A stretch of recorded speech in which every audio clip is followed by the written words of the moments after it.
Ok, buenos días con todos. Gracias por asistir a esta sesión del Mark College referida a inspecciones técnicas de seguridad en edificaciones. Bueno, mi nombre es Germán Yesquén, soy consultor de riesgos de Mars Advisory y el día de hoy me acompaña Gonzalo Cabrera, quien también es consultor de riesgos del área de Mars Advisory. El día de hoy vamos a revisar los diferentes tópicos referidos a las inspecciones técnicas de seguridad en edificaciones. Lo primero que vamos a revisar es el contenido de la sesión de hoy. El primer punto sobre el cual vamos a conversar es sobre el marco legal referido a las ICSE, ¿no? Que son las inspecciones técnicas de seguridad en edificaciones. Aquí vamos a hablar básicamente de las normativas o las regulaciones principales sobre las cuales se basa el desarrollo de las ICSE, ¿no? Estamos hablando en específico del reglamento ICSE, ¿no? Promulgado en el año 2018, y del manual ICSE, también promulgado en el año 2018. Como segundo punto, vamos a tocar el tema de conceptos claves referidos a las ICSE. Aquí, por ejemplo, vamos a conversar acerca de cuáles son los tipos de ICSE que existen, cuáles son los tipos de establecimientos, y de acuerdo a qué tipo de establecimiento, si a este se le es exigible realizarle un ICSE o no, ¿no? Y también vamos a hablar acerca de los inspectores técnicos, cuáles son los requisitos que deben cumplir los inspectores, y y la acreditación que estos deben tener para realizar las ICSE. El siguiente punto sobre el cual vamos a conversar es acerca de las condiciones de seguridad que se deben inspeccionar durante una ICSE, ¿no? Aquí, por ejemplo, vamos a hablar sobre los principales, ¿no? Referidos a la seguridad contra incendio, a los riesgos de colapso, a los temas de seguridad eléctrica, entre otros temas referidos a las condiciones de seguridad que un inspector ICSE debe verificar cuando desarrolla este procedimiento, ¿no? Finalmente vamos a pasar una ronda de preguntas para poder conversar y poder resolver todas las dudas, todas las consultas que ustedes tengan sobre los tópicos sobre los cuales vamos a conversar. El marco legal. Como les comenté, existe un marco legal sobre las ICSE, ¿no? Pero principalmente hay tres regulaciones sobre las cuales se basa el marco normativo principal de la ICSE, ¿no? La primera regulación es la Ley Marco de Licencia de Funcionamiento y sus respectivas modificaciones, ¿no? Esta ley originalmente fue promulgada en el año 2007, ¿no? Es la ley 28976, ¿no? Y esta ley entra como principal cambio que tuvo esta ley fue la exigencia de realizar una inspección técnica de seguridad para poder emitir una licencia de funcionamiento, ¿no? Entonces, esto digamos que es la primera regulación referida al marco normativo ICSE, y esta ha tenido diferentes modificaciones, ¿no? A través de los años. Una de las más relevantes, por ejemplo, es la ley 1200, ¿no? La ley 1200 data del año 2015, y ¿por qué esta, digamos, es una de las más relevantes? ¿Por qué? Porque esta ley produjo un cambio en el enfoque bajo el cual se realizaban las ICSE, ¿no? Anteriormente era un enfoque más orientado a las características del predio en términos, por ejemplo, de área, en términos de año de construcción también, ¿no? Bajo estos criterios se desarrollaba una ICSE. Y con la entrada o con la modificación mediante la ley 1200, el enfoque cambia a un enfoque de riesgo, ¿no? Ya lo que prima o el criterio principal sobre el cual se desarrollan estas inspecciones es el enfoque basado en riesgos. La segunda regulación importante referido al marco normativo ICSE es el reglamento o el nuevo reglamento de inspección técnica de seguridad y edificaciones promulgado en el 2018, el cual actualmente se encuentra vigente, ¿no? Y que trae muchos cambios, muchas mejoras con respecto a las regulaciones que existían anteriormente, ¿no? Una de las principales es que hay una simplificación de tipo administrativo, ¿no? Los plazos para realizar, y para tanto para el administrado como para los órganos ejecutantes, ya se reducen, ¿no? Digamos que se vuelve un poco menos pesado poder hacer este trámite y obtener la licencia y obtener el certificado de ICSE y por ende la licencia de funcionamiento, ¿no? Y como tercera regulación tenemos el Manual de Ejecución de Inspección Técnica de Seguridad y Nidificaciones, ¿no? Este manual también fue promulgado en el año 2018, fue elaborado por el CENEPRED, se le encargó al CENEPRED que desarrollar este manual, y este manual pues es un documento técnico complementario al reglamento de inspección, eh, al reglamento de inspección vigente, ¿okay? Viene a complementar las principales lineamientos de este reglamento, ¿no? Brinda una mayor orientación, perdón, acerca de cómo se desarrolla una ICSE, los tipos de ICSE, y bueno, también uno de los principales contenidos que tiene son los anexos, ¿no? Tiene 18 anexos sobre los cuales se basa la ejecución de las ICSE, ¿no? Y los cuales pues son usados por los diferentes, por los diferentes participantes o los diferentes actores, llámese el administrado, ¿no? Llámese el órgano ejecutante y los inspectores de ICSE. ¿Ok? Lo siguiente que vamos a hablar es sobre la evolución del reglamento de inspección técnica de seguridad. No habíamos hablado que tenemos un reglamento que está actualmente vigente, que es el del año 2018. ¿Ok? Sin embargo, este data de ya muchos años atrás, ¿no? Tenemos como primer hito, en el año 1989, el reglamento de inspecciones técnicas de seguridad y defensa civil, ¿no? Que en ese momento estaba a cargo de INDECI, ¿no? INDECI era el órgano ejecutante, el que se encargaba de realizar estas inspecciones, ¿no? Y, bueno, uno de los principales aspectos de este reglamento es la exigencia ya de que para que se tenga que, para otorgar una licencia de funcionamiento, se tenía que realizar una inspección técnica de seguridad y defensa civil, ¿no? Luego, esto ha tenido ya diversos cambios, ¿no? Diversas actualizaciones. En el año 2000, por ejemplo, se hace una modificación, y estos cambios pues también tienen relación con algunos hechos de importancia que se han ido produciendo en el Perú, algunos siniestros, ¿no? Algunos hechos relevantes que han dado pie a que estos reglamentos sean actualizados y tengan algunos cambios conforme han pasado los años, ¿no? Pero, sin embargo, en el año 2000, esto también seguía en manos del INDECI, ¿no? En el año 2007 también se produce una nueva modificación, la entrada en vigencia de otro reglamento bajo el mismo nombre y también bajo la administración y la ejecución de INDECI, ¿no? De la segunda región Lima-Callao, en el caso de la región Lima, y de sus sucursales en otras regiones. Ya en el año 2014, esto ya sale de la tutela INDECI, ¿no? Y pasa a las competencias de CENEPRED, ¿no? En el año 2014. Y el reglamento pasa a denominarse Reglamento de Inspecciones Técnicas de Seguridad e Nidificaciones, ¿no? Aquí ya se producen cambios, digamos, más importantes en cuanto a las características de las ICSE y cómo se realizan, ¿no? Por ejemplo, en el año 2014 ya se incorpora el tema de la gestión de riesgos, ¿no? Y también se incorpora el uso de la matriz de riesgos, ¿no? Como instrumento técnico para poder determinar el nivel de riesgo de una edificación, ¿no? Aquí entran a tallar ya los conceptos, los dos principales de riesgo de incendio y riesgo de colapso, ¿no? Finalmente, en el año 2018, nuevamente se hace un cambio, una actualización del reglamento, pasamos al reglamento que está vigente en la actualidad, ¿no? Y esto ya pasa a la competencia del Ministerio de Vivienda, Construcción y Saneamiento, ¿no?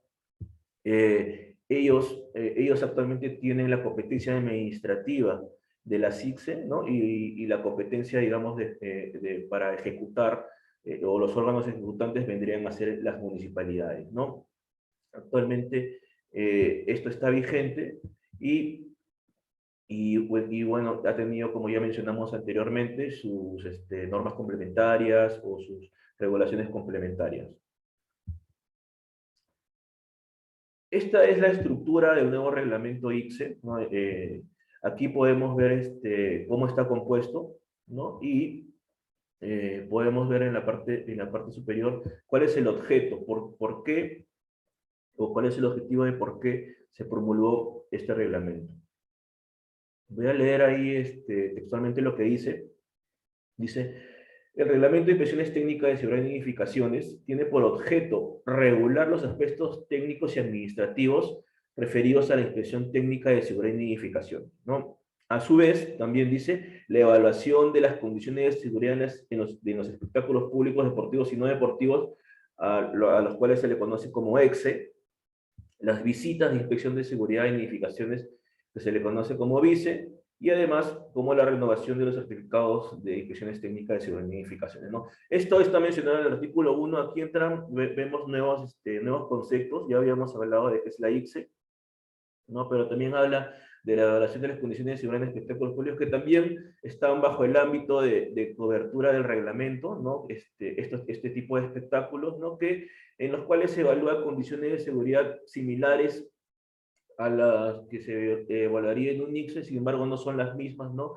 Los espectáculos públicos tienen condiciones particulares, riesgos particulares que tienen que ser evaluados y para la cual existen anexos que forman parte del manual de ejecución ICSE, que lo vamos a revisar en una lámina posterior, ¿no? ¿Cuáles son los anexos y cuáles son esos anexos y para qué se utiliza cada uno de ellos, ¿no? Y también la visita a inspección dice que dice acá, la visita es una visita que se hace con el fin de verificar que las condiciones bajo las cuales se emitió un ICSE se mantengan en el tiempo, ¿no? Entonces, esto está a cargo también de las municipalidades. Las municipalidades tienen la potestad en base al nivel de riesgo de un objeto de inspección o de una edificación que forma parte de su distrito o de la provincia bajo las cuales ellos tienen la autoridad, ellos tienen la potestad de poder hacer esta visita para verificar que las condiciones de seguridad se mantengan, ¿no? Y bueno, y la renovación del certificado ICSE que se produce cada 2 años de acuerdo a la vigencia que está especificada en el reglamento de ICSE. Aquí podemos ver los componentes o los títulos del reglamento. Bueno, tenemos un título de disposiciones generales, las disposiciones de ICSE para establecimientos que requieren licencia de funcionamiento y ICSE para establecimientos que no requieren licencia de funcionamiento. Vamos a revisar en láminas posteriores en qué casos un establecimiento requiere o no requiere licencia de funcionamiento. También están especificadas los lineamientos para los EXE, que ya hablamos de qué se trata, el servicio de orientación de ICSE y de EXE, los lineamientos que deben cumplir los inspectores técnicos de seguridad y edificaciones, cuáles son los requisitos para ser un inspector, ¿no?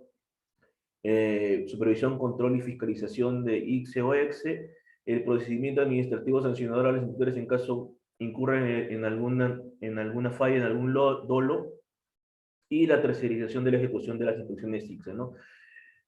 Bueno, el reglamento, como dice acá, además de los 9 títulos, tiene 76 artículos, tiene 6 disposiciones complementarias y 3 disposiciones transitorias, ¿no?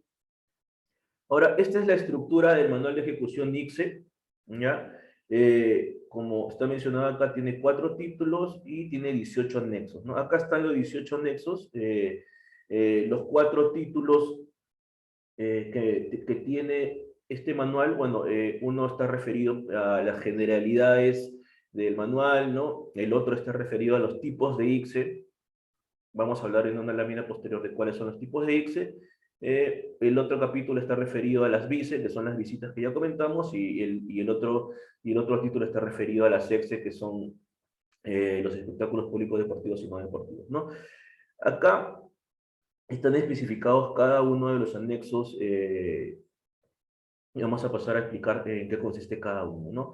El primero está referido a la solicitud ICSE y EXE, ¿no? Es la solicitud que presenta el administrado para que se inicie el proceso de inspección de ICSE, ¿no? El segundo es la información proporcionada por el solicitante. Este anexo también lo desarrolla el administrado, ¿no? Y es la información que proporciona al órgano ejecutante, en este caso las municipalidades, para que ellos puedan utilizar el anexo 3, que es el reporte del nivel de riesgo. El órgano ejecutante, en base a la información que ha proporcionado el administrado en el anexo 2, llena el anexo 3, que es el reporte de nivel de riesgo. Vamos a ver a detalle qué consiste este reporte, ¿no? Y en este reporte lo que hace es determinar cuál es el nivel de riesgo del establecimiento en base a la información proporcionada en el anexo 2 y en base a los criterios de incendio y de riesgo de colapso, ¿no?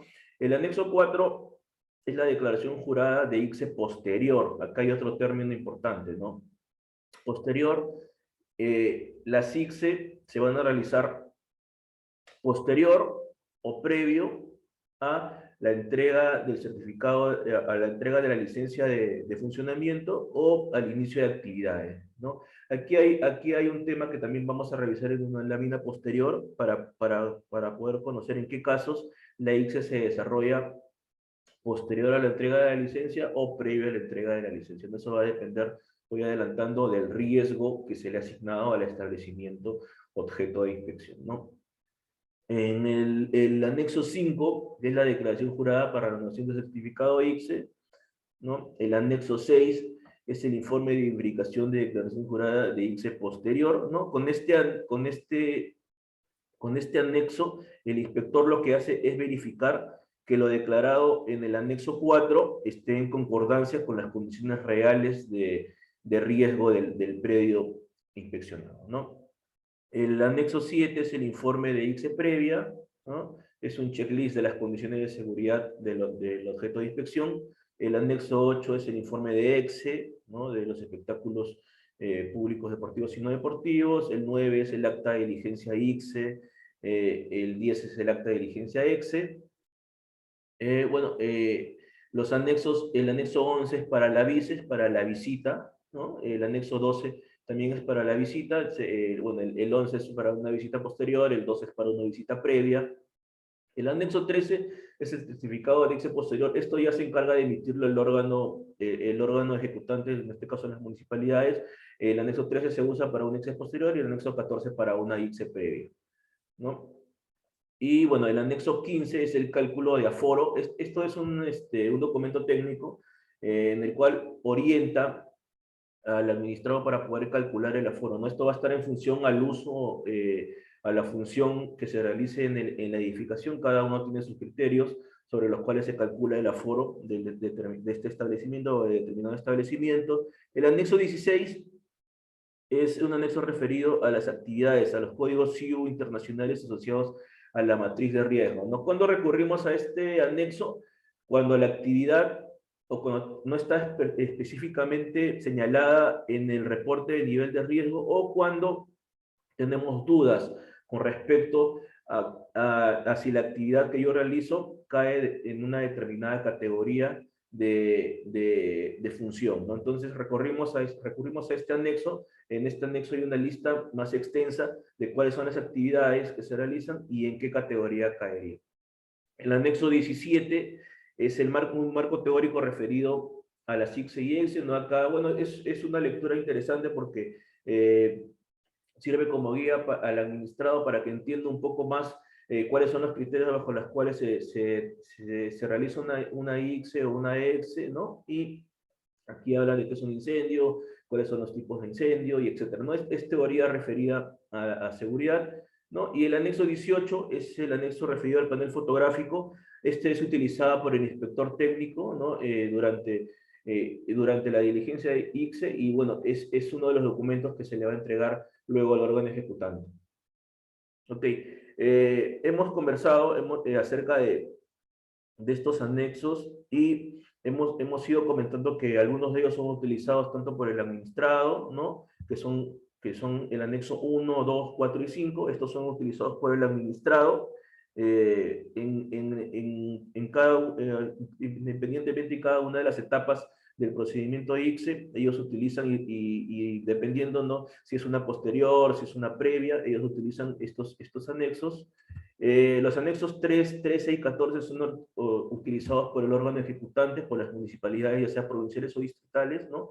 Ellos están encargados, como ya dije, de emitir los certificados ICSE y de establecer el nivel de riesgo en base a la información proporcionada por el solicitante. Y los anexos 6, 7, 8, 9, 10, 11, 12 y 18 son utilizados por los inspectores, ¿no? Dependiendo también de qué tipo de ICSE o de EXE vayan a realizar, o de VICE, dependiendo si es previa, dependiendo si es posterior, ellos utilizan estos anexos para el procedimiento ICSE. Ahora, vamos a hablar acerca de los conceptos claves referidos a las ICSE. Como primer concepto, vamos a hablar de las clases o los tipos de establecimientos que existen, ¿no? Existen 3 tipos de establecimientos, ¿ya? Estos tipos de establecimientos están regulados en la ley marco de la licencia de funcionamiento, ahí están mencionados, ¿no? Y están agrupados en estas 3 categorías, ¿no? La primera son los establecimientos que sí requieren licencia de funcionamiento y que por lo tanto también requieren ICSE, ¿no? Estos establecimientos básicamente son los que están mencionados en la matriz de riesgos, en el anexo 3.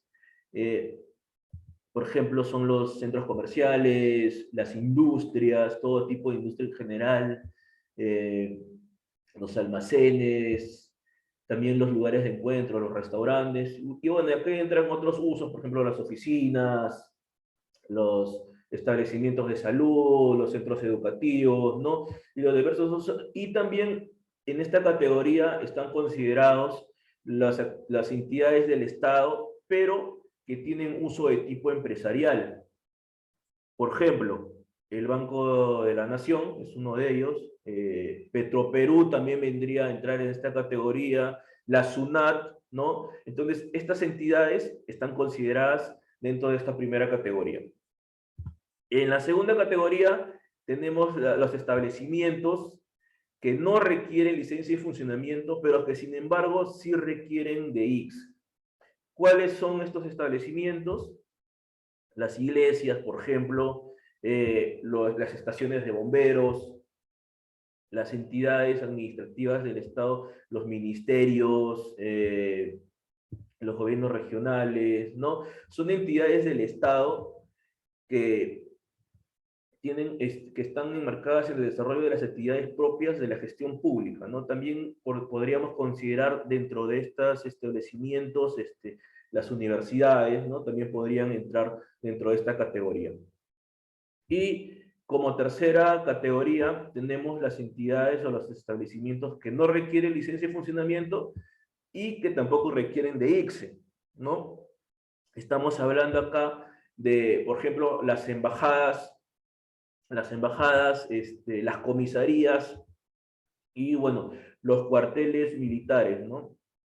Estos establecimientos entran de esta categoría y, como vemos, están referidos básicamente a edificaciones estratégicas o reservadas por seguridad o defensa nacional, ¿no?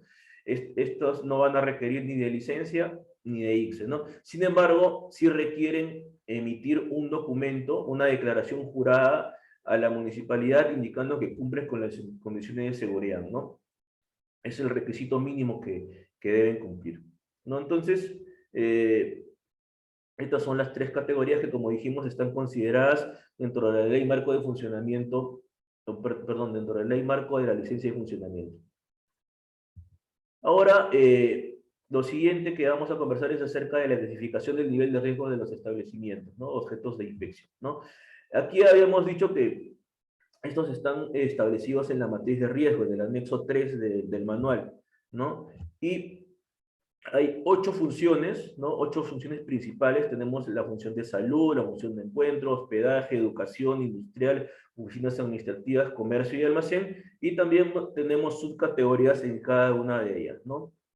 Como podemos ver, ya habíamos comentado que acá están especificados el riesgo de incendio y el riesgo de colapso, Y acá ya está predefinido en base a los criterios de CNPRED, porque ellos desarrollaron esta matriz, ¿no? Está predefinido cuál es el riesgo, ¿no? De cada uno de estos establecimientos en función a diferentes características, las cuales también han sido señaladas en el manual, ¿no? Aquí Gonzalo, en láminas posteriores, nos va a explicar un poco más sobre esta matriz, ¿no? Y va a dar algunos ejemplos de las categorías y en qué casos se ha categorizado como bajo, muy bajo, ¿no? También adicionalmente a estas funciones señaladas acá, también se han considerado dos factores adicionales que contribuyen al incremento del nivel de riesgo en el caso de que un establecimiento cuente con GLP o con líquidos combustibles o que dentro de sus establecimientos se use calderos, ¿no? Entonces, aquí se produce un incremento del nivel de riesgo en base a estas condicionantes, ¿no? Bueno, una vez que ya tenemos ya conocimiento de cuáles son las clases de establecimiento, de los niveles de riesgo, vamos a pasar a explicar con este gráfico cuál es el proceso de determinación del tipo de ICSE. No habíamos hablado que hay ICSE previa, hay ICSE posterior, ¿no? En qué casos es previa, en qué casos es posterior. Este gráfico nos va a explicar con un poco más de detalle cada uno de ellos, ¿no? Las clases de establecimiento ya dijimos que son las que sí requieren licencia de funcionamiento, y si requieren ICSE es una de ellas, las que no requieren licencia de funcionamiento y si requieren ICSE, y la tercera, que es la que no requiere licencia de funcionamiento y no requiere ICSE, ¿no? En este caso, como estas dos son las que van a requerir ICSE, es sobre las cuales se va a requerir que se haga el análisis o se establezca un nivel de riesgo, ¿no? Este nivel de riesgo, como ya vimos, puede ser, como ya vimos en la lámina anterior, en el anexo anterior, puede ser bajo, medio, alto o muy alto, ¿no? Y se va a agrupar en dos grupos. Los de riesgo medio y riesgo bajo van a formar parte de un grupo y los de riesgo alto y muy alto van a formar parte de otro grupo. Ahora, cuando el nivel de riesgo de un establecimiento ha sido determinado como riesgo medio y riesgo bajo, es cuando la ICSE se va a desarrollar de manera previa, perdón, de manera posterior a la emisión de la licencia de funcionamiento o al inicio de actividades. Recordemos que licencia de funcionamiento hay establecimientos que sí lo requieren, y cuando se refiere a inicio de actividades son los establecimientos que no requieren licencia de funcionamiento, ¿no? Entonces, la ventaja de ser riesgo medio y riesgo bajo es que me van a emitir la licencia de funcionamiento, puedo iniciar mis actividades y luego de eso recién voy a solicitar el procedimiento, que se realice la ICSE en mi establecimiento, ¿no? Entonces, ICSE posterior al otorgamiento de licencia o ICSE posterior al inicio de actividades, ¿no? En el caso de que el establecimiento haya sido catalogado como riesgo alto o riesgo muy alto, la ICSE se va a tener que desarrollar de manera previa, antes del otorgamiento de la licencia o antes al inicio de actividades. ¿Por qué? Justamente por las características del predio, de la función, ¿no? Como es de mayor riesgo, se necesita que se verifique antes que las condiciones de seguridad bajo las cuales se va a desarrollar esa actividad cumpla con los requerimientos de la normativa, de la CICSE, ¿no? Referidas a incendios, referidas a riesgo de colapso y a otros riesgos que podrían desencadenar en un siniestro, ¿no? Entonces, con esto básicamente creo que queda un poco más claro en qué casos es una posterior, en qué casos es una previa y bajo qué consideraciones se establece este tipo de ICSE, ¿no?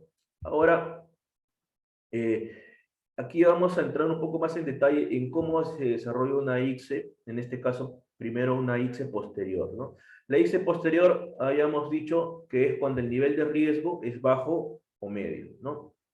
En este caso, la licencia de funcionamiento ya ha sido emitida o el establecimiento ya inició actividades, dependiendo si es que no requiere de la licencia de funcionamiento, ¿no? O si no se le es exigible. Entonces, lo primero es el inicio del proceso, ¿no? Se produce la notificación de la licencia de funcionamiento. El administrado en esta primera etapa utiliza los anexos 1, 2 y 4. Ya habíamos comentado en qué consiste cada uno de estos anexos. Por ejemplo, el anexo 1 es la solicitud de, de inspección, el anexo 2 es la información que presenta el asegurado, ¿no? Para que el órgano ejecutante pueda utilizar el anexo 3 y establecer el nivel de riesgo, y también el administrado utiliza el anexo 4, que es la declaración jurada de las condiciones de seguridad, en este caso que es aplicable cuando el nivel de riesgo es bajo y medio, ¿no? Luego, lo siguiente es la diligencia ICSE. Los inspectores proceden a desarrollar la diligencia, ¿no? Para esto, ellos verifican las condiciones de seguridad del objeto de inspección utilizando el anexo 6, ¿no? Con el anexo 6 lo que hace el inspector es verificar que lo declarado por el administrador del anexo 4 está en concordancia con las condiciones de seguridad actuales del objeto de inspección, ¿no?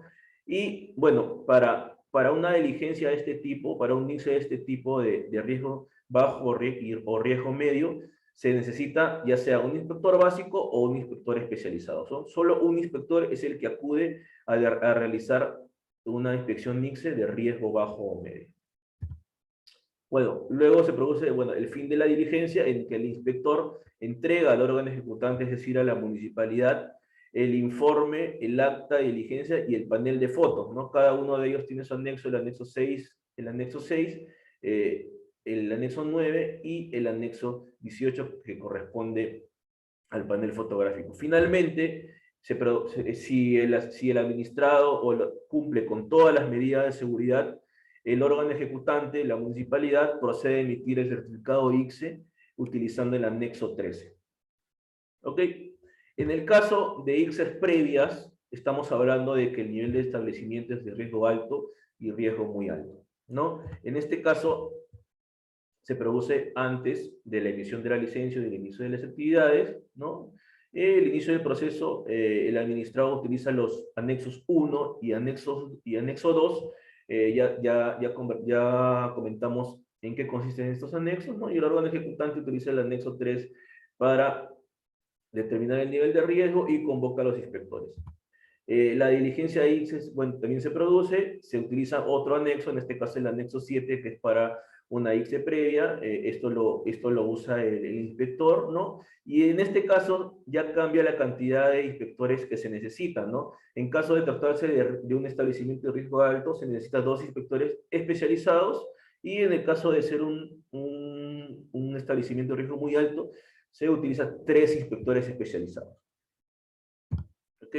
En el fin de la diligencia, el inspector utiliza los anexos 7, 9 y 18, los cuales entrega a las municipalidades, y finalmente, en caso de haber cumplido con todas las medidas de seguridad, se procede a la emisión del certificado ICSE, el cual es entregado en el anexo 14 por el órgano ejecutante. Finalmente, una vez obtenido el certificado, ya el administrado puede proceder al proceso de emisión de licencia de funcionamiento o a iniciar sus actividades si es que no necesita la licencia de funcionamiento, ¿no? Ahora vamos a hablar de los tipos de inspectores, ¿no? Seguridad de edificaciones. Primero decir que, bueno, el inspector es el profesional que está autorizado para ejecutar una ICSE, ¿no? Y que figura, o su nombre figura en el registro de inspecciones técnicos de seguridad de edificaciones conocido como RICS, ¿no? Y esto está bajo el ámbito del alcance del Ministerio de Vivienda, Construcción y Saneamiento, ¿no? Existen 2 tipos de inspectores. Inspector básico, ¿no? El inspector básico, como principales características, es el que puede ejecutar una ICSE de riesgo bajo o medio, ¿no? Ese es su alcance, solo puede ejecutar ICSES bajas a medias.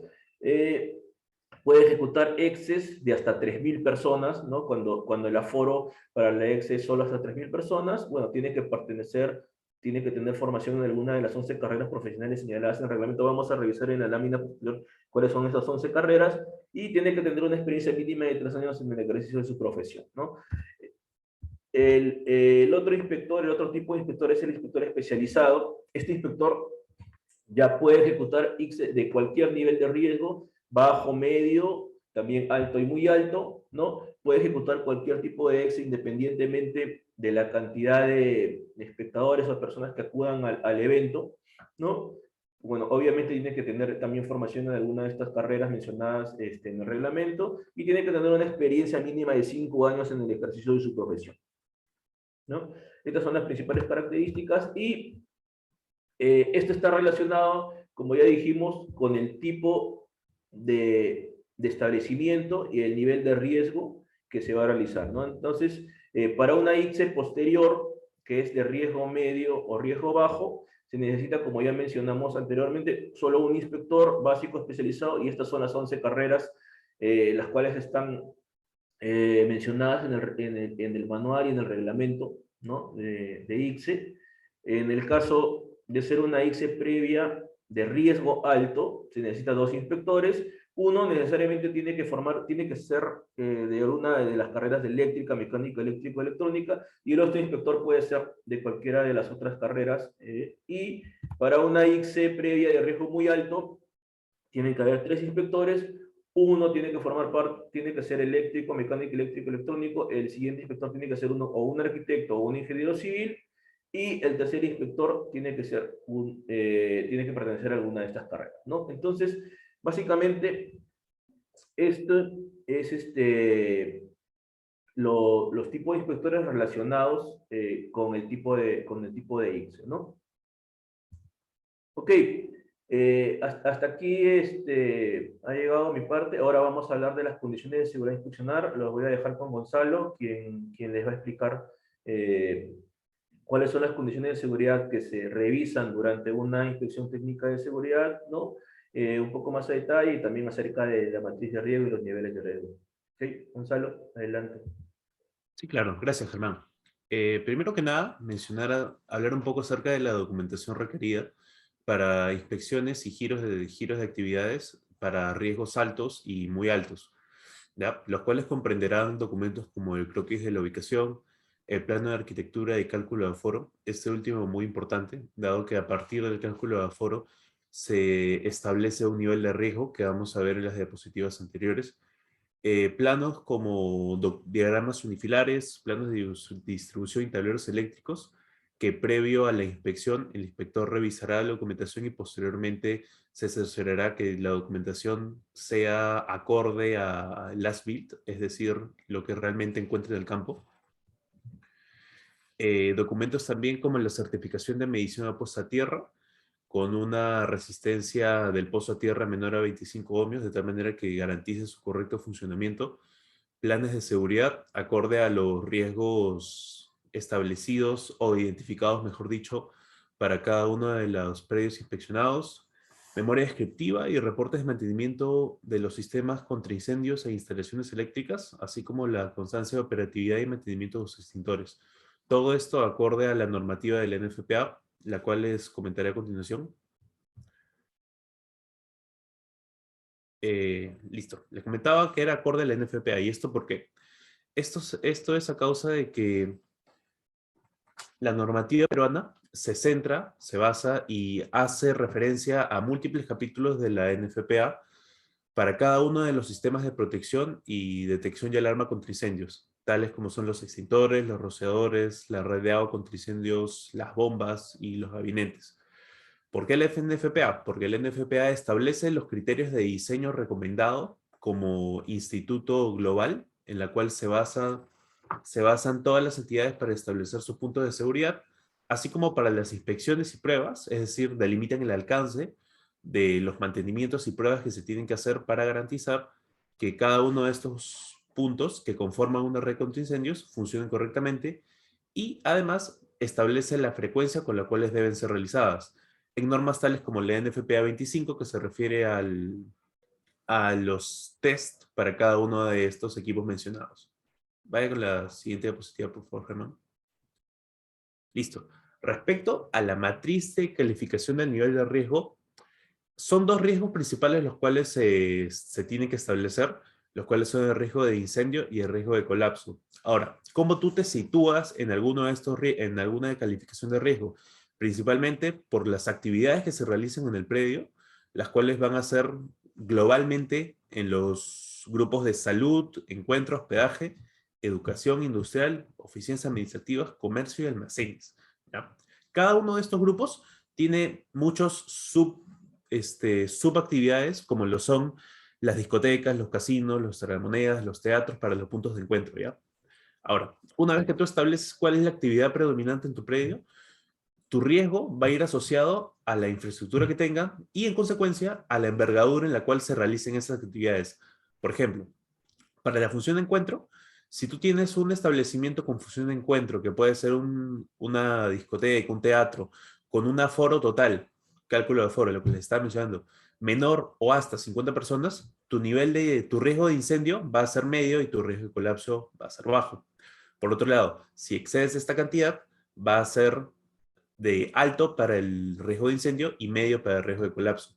Importante resaltar que funciones más específicas van a ir siendo resaltadas en cada uno de estos grupos. ¿Por qué? Porque, por decirles, para niveles de teatro se considera que es un riesgo de incendio muy alto. Se interpreta que es a causa de la carga térmica que representan los asientos, que son de tela, con alta carga de combustible, y por otro lado las discotecas, ¿no? Que también tienen un nivel de incendio muy alto, y es porque este nivel de incendio se evalúa posteriormente en tres grandes grupos, uno de los cuales es el riesgo de evacuación, el cual desemboca en ser también un riesgo muy alto. Ahora revisaremos lo que serán los puntos observados en el checklist de inspección que emplearán los inspectores al momento de acercarse al predio. La siguiente diapositiva, por favor. Ok, comenzando con el riesgo de incendio, lo primero que se evaluará serán los medios de evacuación, señalización y otros. En ellos se tienen distintos puntos de inspección, los cuales les explico a continuación. Primero que nada, los pasadizos de evacuación deberán presentar un ancho mínimo de 1.2 metros.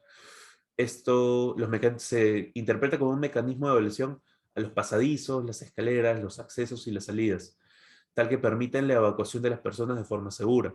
Asimismo, estos medios de evacuación deberán mantenerse libres de obstáculos en todo momento y deberán contar con señalización de seguridad, tales como señaléticas de zonas seguras en caso de sismos, las direccionales de salida, también señales de riesgo eléctrico y extintores.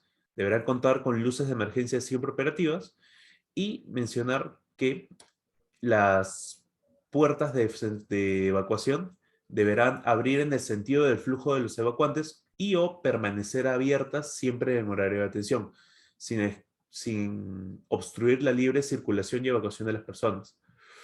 También considerar que para aforos mayores a 100 personas, estas puertas deberán contar con esta barra antipánico, que es la que se ve en la foto debajo a la derecha, la barra de color verde. Siguiente diapositiva, por favor. Los medios de evacuación no deberán ser de materiales combustibles o inflamables, tales como cartones, muebles, plásticos u otros similares, en caso se requiera evacuar la instalación en caso de un incendio. Las escaleras deberán cumplir las características técnicas correspondientes al tipo de la evacuación, en cuanto a las alturas de los pasos, los voladizos, las huellas y las contrahuellas. Además, deberán estar los medios de evacuación a través de todos los niveles de un edificio, deberán siempre estar comunicados por pasadizos libres, siendo un, un método de evacuación continuo, no que te haga dar muchas vueltas en un edificio. Eso es a lo que se refiere. Siguiente diapositiva, por favor, Germán. Ok, siguiendo con el riesgo de incendio, continúan referente a las instalaciones eléctricas, en las cuales hay varios puntos los cuales son mencionados y les comentaré a continuación. El primero es que los gabinetes principales siempre deben ser de material metálico o de resina termoplástica, manteniéndose siempre un buen estado de conservación. Los interruptores termomagnéticos siempre deberán corresponder al amperaje calculado para cargas eléctricas. Esto lo puede verificar un inspector rápidamente al ver las cargas eléctricas que se tengan instaladas en el predio de los cuales sean utilizadas, y a partir de ello hacer un cálculo simple para ver si la clasificación del interruptor termomagnético corresponde al amperaje en cuestión que se está utilizando. Adicionalmente, no se debe emplear conductores del tipo mellizo en instalaciones permanentes, es decir, de alumbrado o de toma corrientes. El tablero principal debe contar siempre con un interruptor general en su interior o adyacente al tablero. en locales de pública concurrencia construidos a la posteridad de abril de 2018, tales como discotecas, juegos de azar, similares, templos, museos o salas de conferencias, las instalaciones eléctricas y conductores siempre deben ser del tipo no propagador de incendios, es decir, con baja emisión de humos, libre de halógenos y ácidos corrosivos.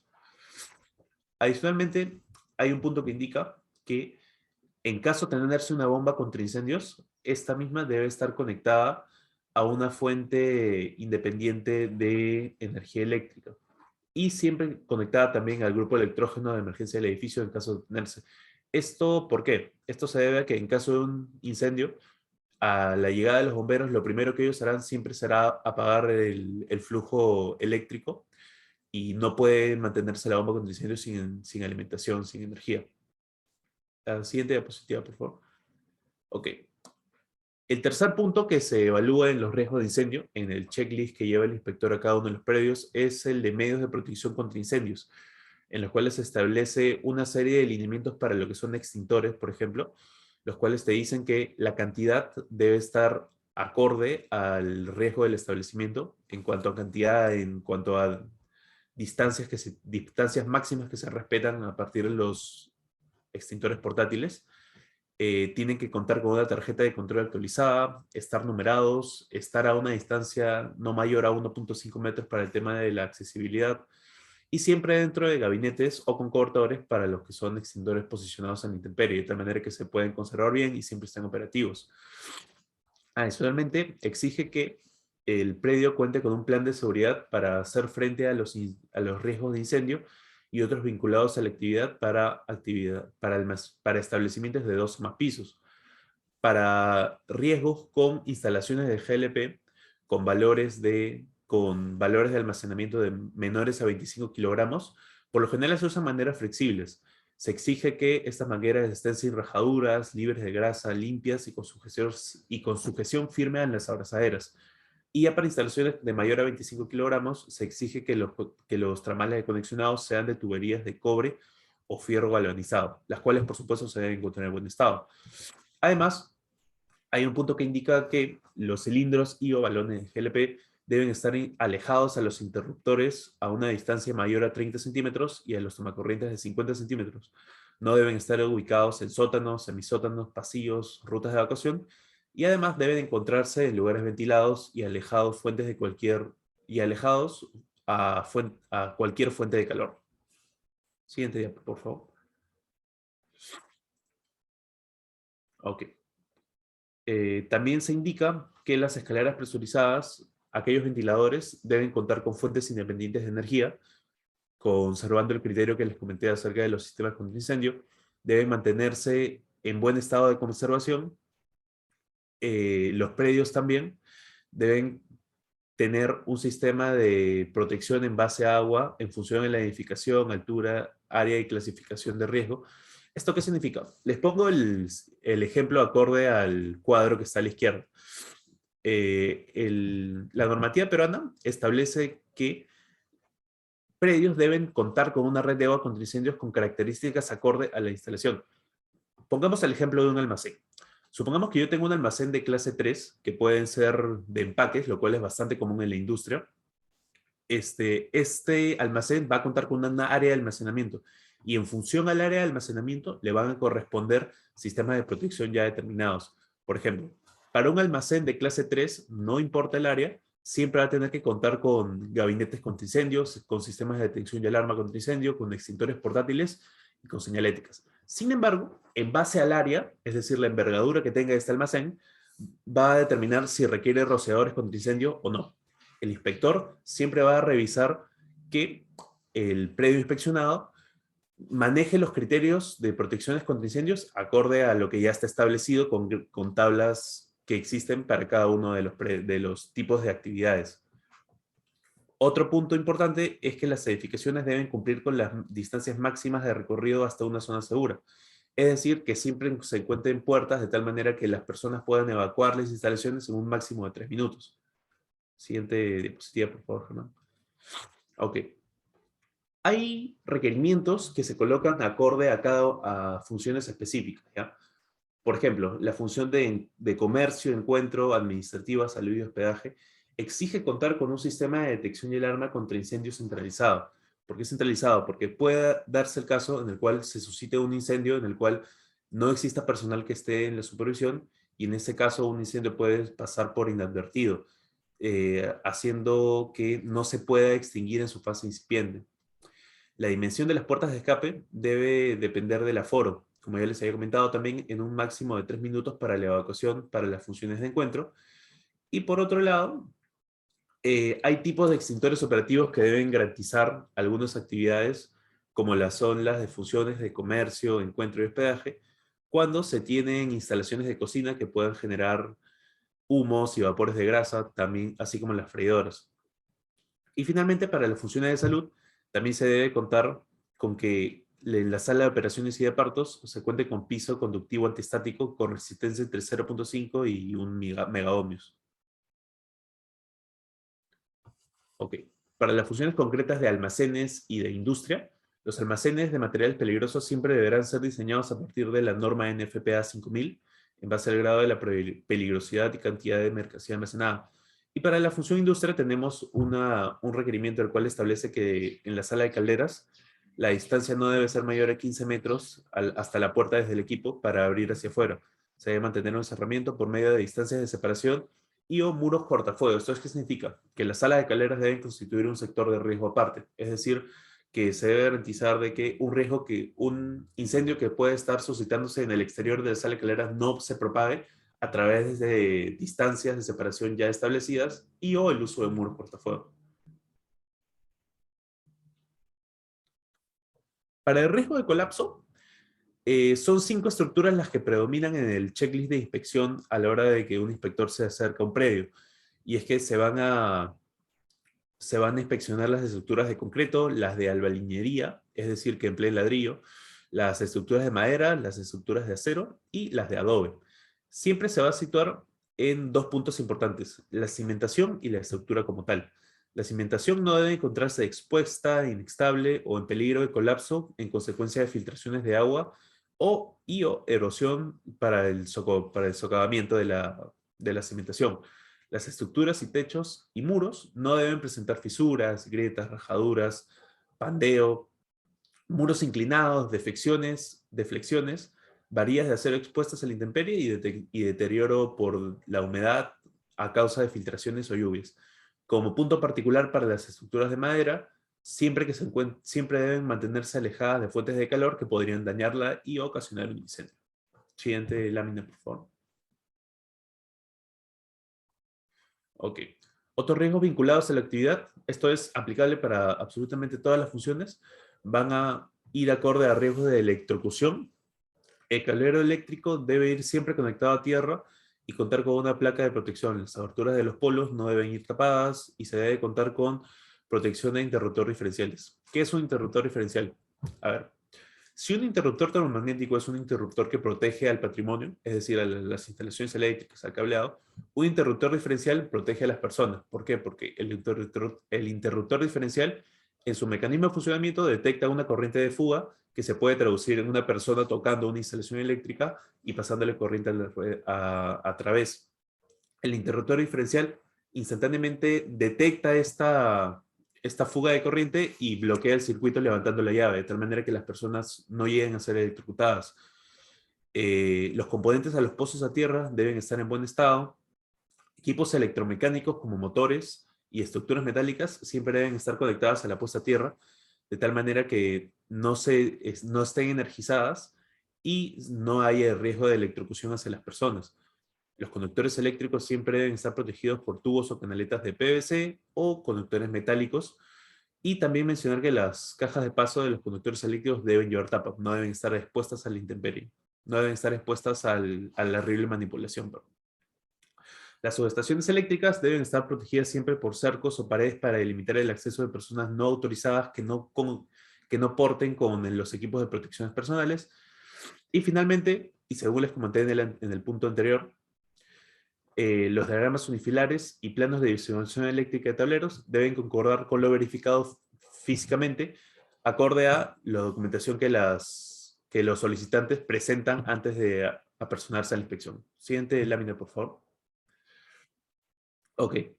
Otros puntos como los riesgos de colapso para la estructura del soporte indica que los racks metálicos siempre deben llevar anclados al suelo, que las puertas y ventanas susceptibles a la rotura de vidrio y desprendimiento de los vidrios deben ir con una lámina de seguridad de tal manera que se quede pegado. Se debe garantizar que exista un espacio libre no menor a 1 metro frente a los tableros eléctricos y que exista iluminación general y de emergencia en la zona de los tableros eléctricos de tal manera que puedan ser manipulados. Siguiente lámina. Ok, finalmente mencionar puntos particulares para las instalaciones de GLP y otros almacenamiento de combustibles, es que de contarse con tanques superiores a 0.45 metros cúbicos, deberán tener una constancia de registro de hidrocarburos emitidos por el OCINEMIN. En caso de tener calderos, se debe contar con el libro de servicio de caldero, visado por el Ministerio de Trabajo. El caldero deberá contar con equipamiento de seguridad, tales como válvulas y presostatos y manómetros. Y finalmente, que los operadores de los calderos siempre deberán contar con su certificado de operación. Ok. De acuerdo, gracias, Gonzalo. En base al expuesto, si tuvieran alguna consulta, estamos atentos a la misma.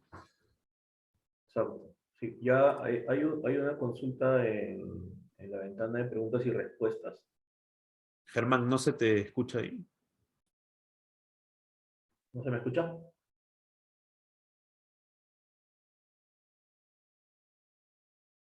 ¿Se me escucha? No, no se te escucha.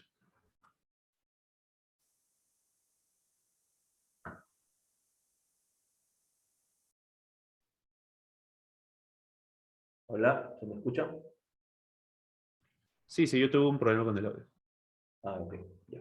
Ok, bueno, decía que tenemos una pregunta en la ventana de preguntas y respuestas. Dice, las luces de emergencia también deben tener una red eléctrica independiente, es la pregunta. La respuesta es no, las luces de emergencia no necesitan tener una red eléctrica independiente, pueden estar conectadas a la red normal, común de uso del establecimiento. Eh, eh, y las luces, cuando se produce el corte de luz, sí tienen una batería interna, ¿no?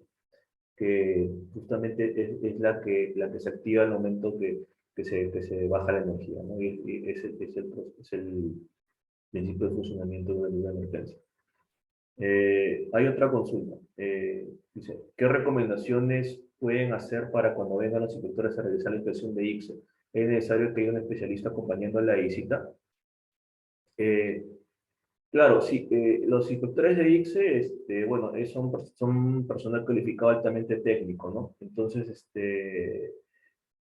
definitivamente van a hacer preguntas también técnicas, ¿no? Que puede que el administrado o la persona que ha sido designada por el, or- por el establecimiento no tenga de repente todo el conocimiento técnico necesario, entonces sí es necesario que haya un especialista, pero además, es exigible también para las inspecciones de riesgo alto y muy alto que sí haya un electricista o un personal que dé acceso a los ambientes eléctricos. Eso sí está mencionado en el reglamento, en el manual, y sí es necesario que esté presente, ¿no? Y adicionalmente puede haber otro profesional, otro especialista que acompañe la visita y pueda absorber algunas consultas, ¿no? La siguiente pregunta dice, para instalaciones de balones de GLP de oxígeno y dióxido de carbono, son gases comprimidos, ¿no? ¿Cuál es la distancia mínima de instalación fuera de la infraestructura, dice, y distancia entre cada uno de ellos? ¿Y qué tipo de ficheros debe llevar la instalación? Estos balones de GLP a lo que te refieres, entiendo, son de gases comprimidos, ¿no? Estos balones de 40 kilos, 50 kilos, que se utilizan para diferentes procesos o actividades, oxígeno puede ser pues, para oxicorte u otro proceso, ¿no? Entonces, la pregunta dice, ¿cuál es la distancia mínima de instalación fuera de la infraestructura? Eh, Aquí habría que ver específico cuál es la actividad, ¿no? Porque si estamos hablando de una actividad industrial, este tipo de instalaciones puede estar dentro del mismo predio, claro que en un ambiente separado, dentro de la misma infraestructura, un ambiente que tenga las condiciones de seguridad, llámese alguna de las principales, por ejemplo, cadena de sujeción, que esté protegido con un techo, y otras condiciones de seguridad similares, ¿no? Pero puede estar dentro de la estructura. Ahora, si estamos hablando de un establecimiento de salud, ¿no? Que también usan este tipo de balón de gas comprimido, ahí sí hay normativa específica. Y esta normativa específica, en algunos casos, no va a estar especificada en los mismos anexos o en las mismas, en los mismos checklists que forman parte del manual, ¿no? En algunos casos habría que recurrir a la normativa específica del Ministerio de Salud o tal vez a la normativa del Reglamento Nacional de Edificaciones en cuanto en cuanto al uso de centros de salud, ¿no? Ahí debería estar especificadas las distancias mínimas. Bueno, y los ficheros de seguridad que deben llevar es de acuerdo al tipo de agente químico, ¿no? Si es un agente, por ejemplo, el oxígeno y el CO2, no tienen riesgo de incendio, sin embargo pueden tener otros riesgos específicos para la salud, ¿no? En estos casos se utilizan los rombos de la NFPA, ¿no? De la NFPA 704, y ahí se especifica el nivel de riesgo para cada uno, sea para incendio, salud, riesgo específico o riesgo específico, ¿no? Hay otra consulta, dice, ¿pueden asesorar a cualquier empresa en obtener satisfactoriamente la ICSE o solamente a sus clientes? Eh, bueno, entiendo acá que cuando te refieres a clientes, te refieres a los clientes de Marsh como brokerage, no como corretaje. Eh, no necesariamente tiene que ser a nuestros clientes. Nosotros, como Marsh Advisory, somos una empresa que es anexa a Mars, no somos el brazo de consultoría de Mars, pero sin embargo somos independientes y tenemos la facultad de poder brindar asesoría tanto para clientes de Mars, para el área de brokerage, como para otras empresas que no sean clientes de Mars. No estamos abiertos a brindar asesorías, no solo en este tema de ICSE, sino en cualquier otro tema de consultoría de riesgo. Al final voy a dejar los contactos para que si en caso bueno, deseen conversar un poco más sobre este punto y otros, pues podamos entrar en combinación, ¿no?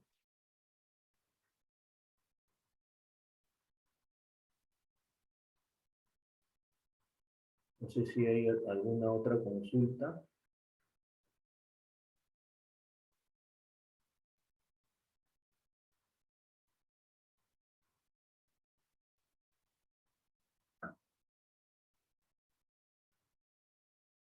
A ver, voy a abrir el micrófono a Carmen Rosa y a Taco, que creo que quiere hacer una consulta. Buen día. Sí, Carmen Rosa, ¿cómo estás? Buenos días. Sí, ¿cómo está? Buenos días, mucho gusto. Muchas gracias por la charla. La verdad que me ha servido de mucho. Yo Ujú. quería realizar una consulta con respecto a que en la empresa donde trabajo habíamos realizado un, una inspección técnica, habíamos pasado una inspección técnica, la cual yo estuve presente porque no era parte todavía de la empresa, donde se solicitó la reducción del aforo. Anterior teníamos un aforo de 47 personas, luego en el 2020 se realizó la solicitud para la reducción. Cuando en el 2022 pasamos nuevamente el ICSE, yo realicé mi solicitud para que retomáramos al aforo anterior, ¿no? Al de 47, pero me vino el certificado de manera automática, mi renovación. ¿Cómo se puede hacer en ese caso? Ya, mira, Carmen, gracias por tu consulta. Mira, a raíz del estado de emergencia del COVID, el cual estamos actualmente viviendo, ¿no? Este estado de emergencia se ha ido prorrogando consecutivamente, ¿no? Actualmente se ha prorrogado por 33 días más, a partir del 29 de este mes se han prorrogado por 33 días. ¿Y esto trae como consecuencia? Esto trae como consecuencia que se emitió también resoluciones por parte del Ministerio de Vivienda y Construcción para que los certificados dichos se renueven de manera automática, ¿no? Con vigencia de 1 año. A partir de que se vence la vigencia inicial de 2 años, se están renovando automáticamente por 1 año, ¿no? Entonces, esto, en primer lugar, esa es una de las consecuencias, creo, de que no se haya revisado la solicitud que tú has puesto y que nuevamente se te ha emitido certificado con el aforo anterior. Ahora, la causa, digamos, inicial de por qué te he calculado esto, yo considero que debe estar basado en el cálculo de aforo que forma parte del anexo 15. Ya, ahí está establecido los criterios sobre los cuales se debería basar para establecer el aforo dependiendo del uso, ¿no? Dependiendo del uso del establecimiento. Entonces, habría que hacer dos revisiones, ¿no? Verificar que la solicitud que tú has hecho primero esté acorde con el anexo 15 y con los lineamientos que tiene este anexo 15 para calcular el aforo en base al uso de tu establecimiento. Y lo segundo es me parecería que ahí deberías hacer algún tipo de trámite adicional con la municipalidad, ¿no? Para evitar que se te haya, que esta licencia, este certificado que está renovado por automático, eh, tenga que hacerse una nueva evaluación. Ahora, eh, imagino que por la pandemia se tendrá que hacer de manera virtual, tal vez, ¿no? Porque los inspectores actualmente no están acudiendo justamente por este tema o pues están acudiendo, pero casos especiales, ¿no? Pero por este tema de la pandemia no se están haciendo alguna de las ICSO como se deberían hacer. Muchas gracias. Ok, Carmen. Ahí allá, Karen, ¿cómo estás, Karen? Hola, ¿qué tal? Buenas tardes. ¿Qué tal? Antes que nada, quería agradecerles por la exposición, ha estado muy interesante y quería aprovechar la oportunidad porque quería hacer la siguiente consulta respecto a una inspección de ITSE que he tenido en mi local y que en realidad es reiterativa en varios locales que manejamos. Es la siguiente, los locales que manejo tienen ya más de 50 años, algunos en construcción, pero la infraestructura está correcta. Sin embargo, en el transcurso de los años se ha ido modificando las normas y ahora me exigen que, por ejemplo, tenga todo el local líneas de aspersores para agua contra incendio, lo cual me exige tener un sistema de bomba de agua y de ACI. Sin embargo, años anteriores yo he podido sustentar el no tener este equipamiento por la cantidad de años, porque no hay espacio en la infraestructura y porque tenemos la cantidad de extintores necesarios cada tramo. Quería saber si existe algún sustento adicional o es indispensable que se tenga que instalar el sistema contra incendio, ¿no? En el local. Esa es la pregunta número uno y esta es una pregunta creo reiterativa porque ya se hizo en algún momento, pero quiero estar certera sobre la respuesta. Y fue que si yo tengo canaleteado con PVC todas las líneas de detectores de humo en el local, me han solicitado que tienen que ser indispensablemente de tubería conduit de acero o empotrarlas. Entonces quería saber cuán certero era esto. Te agradezco ante nada la respuesta. Gracias. Ok, Karen, nada de nada. Karen, mira, sobre el punto 1, en efecto, como mencionamos en algún momento de la presentación, los criterios para establecer las condiciones de seguridad de un predio han cambiado, ¿no? Anteriormente, bajo los anteriores reglamentos, lo que se hacía, pues, En algunos casos es primero establecer el año de construcción, ¿no? Y en base a eso, evaluar si le correspondía el Reglamento Nacional de Construcción que estuvo vigente hasta el año 2005, ¿no? O si le correspondía el Reglamento Nacional de Edificaciones que entró en vigencia a partir del año 2006 y que tuvo también insertos en el año 2011, ¿no? Referente a otros usos, en este caso específico el uso de almacenamiento. ¿Ya? Ahora, con la entrada en vigencia de este nuevo reglamento, y a partir ya del año 2014 en realidad, ¿no? Con el reglamento que estuvo bajo la competencia de Senepred y actualmente desde el año 2018 bajo la competencia del Ministerio de Vivienda, Construcción y Saneamiento, el enfoque es otro, ¿no? El enfoque está basado en riesgo y justamente para eso tenemos la matriz de riesgos que también hemos mostrado, en el cual automáticamente vienen predefinidos los riesgos de acuerdo a la función y de acuerdo a las subcategorías. Entonces, eh, y esto también te lleva a lo especificado en el Reglamento Nacional de Edificaciones, como ya mencioné, ¿no?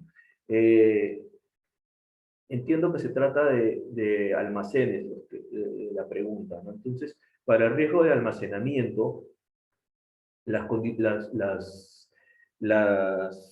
protecciones contra incendio exigibles están especificadas en el capítulo 11 del Reglamento Nacional de Edificación, el capítulo 11 de la norma A130 del Reglamento Nacional de Edificaciones, ¿no?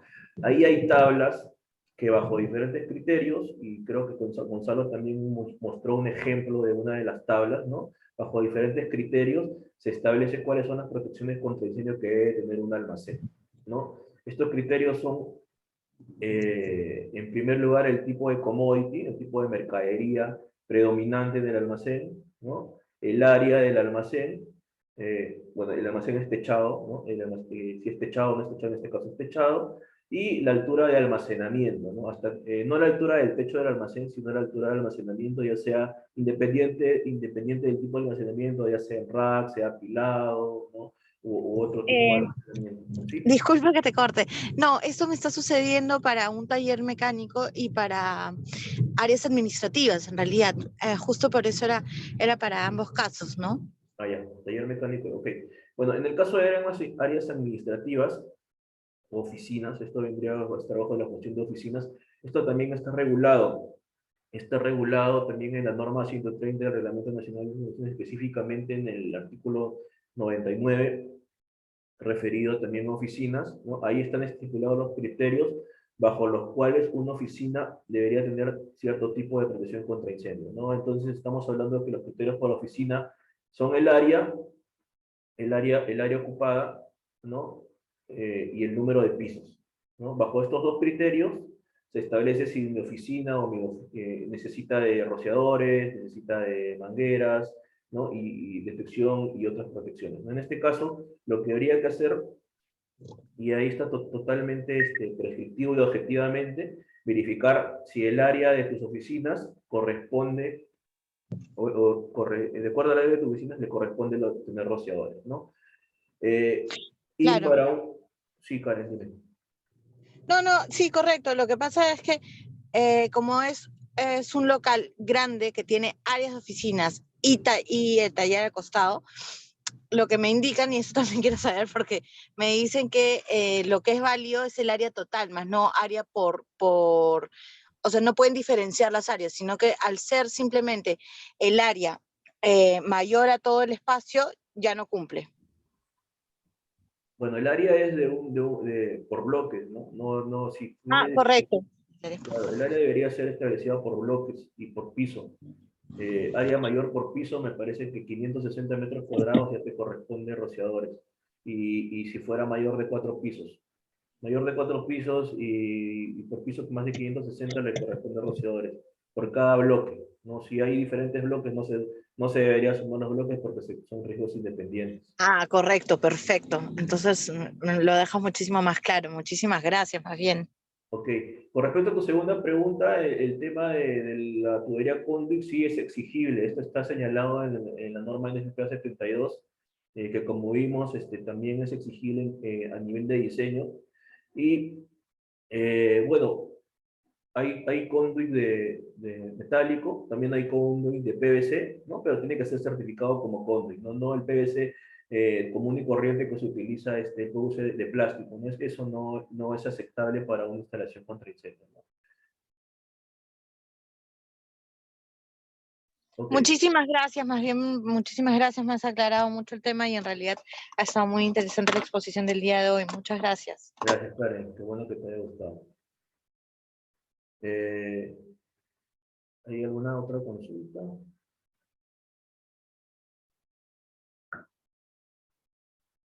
Ok.